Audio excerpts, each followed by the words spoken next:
What if you're being watched even when you're alone?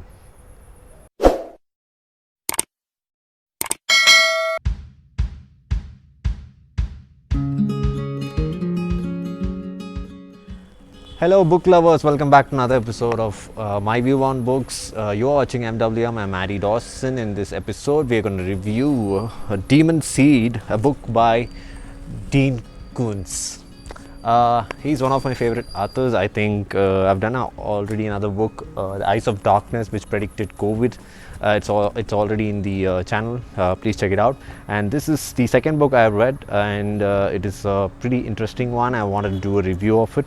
So the name of the book is Demon Seed. As like all other novels, and mostly I've heard from Dean Koontz novels are a mix of a lot of genres like horror, thriller, science fiction, and this is not an exception. So Demon Seed, as the name goes by, it is a horror novel with a lot of elements like science fiction and suspense. So that's what makes the story very interesting. So let's get into the detailed analysis. The story is about artificial intelligence falling in love with a human. So that's the basic setup. It is a stereotype for any science fiction topic. So the artificial intelligence develops a lot of knowledge by its own and falls in love with a lady called Susan in a house who's living alone. So she's been divorced, and his husband was a scientist and is a scientist who was the one who had developed this artificial intelligence in a isolated a building that is far away from the house. But through the internet, the artificial intelligence, let's get to the name of it. So it names itself as Prometheus. So Prometheus gets into the house of Susan through internet, and you see the setup here. Susan's house is highly advanced with intelligence for security. So it has security cameras, automatic doors, heaters, room temperature adjustments. Everything is on. It's like a advanced home, and the Prometheus taking control of it is just inevitable. So after it takes control, it watches Susan every day, and it waits for the right instant to take full control of the home. So at one point of time, it reveals itself to Susan, and that's where the inciting incident kicks in. So it has plans for them.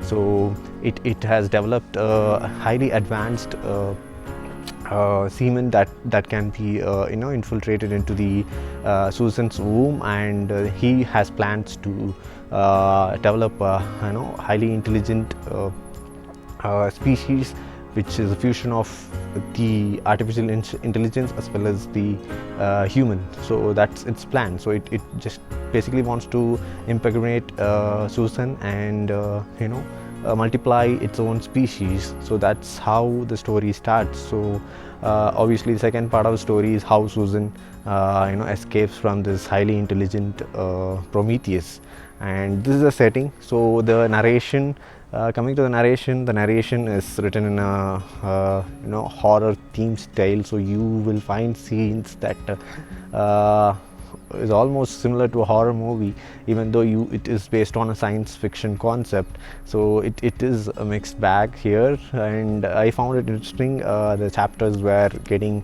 more intriguing as it progresses. There was no point of dull moment in any part of the story, and writing is good. So there are a lot of dialogues which was fresh and unique, that I had never come across in other books. So I wanted to read some of the dialogues to you, which I found interesting. So especially this one. Yeah, your offices always have an antiseptic quality, Dr. Harris. Clean and bright surfaces, no clutter. This could be a reflection of a neat and orderly mind, or it could be a deception. You might maintain this facade of order and brightness and cleanliness to conceal a dark, chaotic mental landscape. So there you go. So seeing a beautiful, clean, bright surface, the artificial intelligence interprets it in two ways. Either he's a very clean and very straightforward guy, or he's concealing something within, very troubled mindset within. So that's how advanced the AI goes. So it names itself Prometheus. It takes over the this highly tech home, and it falls in love with Susan. It wants to impregnate Susan and produce its own new species. So that's the protagonist and the antagonist, and Susan is another interesting female lead character. So the whole story is revolving around these two characters. So it's interesting, and it was a fresh story for me to read, and I would certainly recommend you to read this as well. Demon Seed by Dean Koontz. I hope you enjoyed this episode. We will meet up in another episode of My View on Books. Until then, it's Maddie Dawson. You're watching MDLM. Bye bye.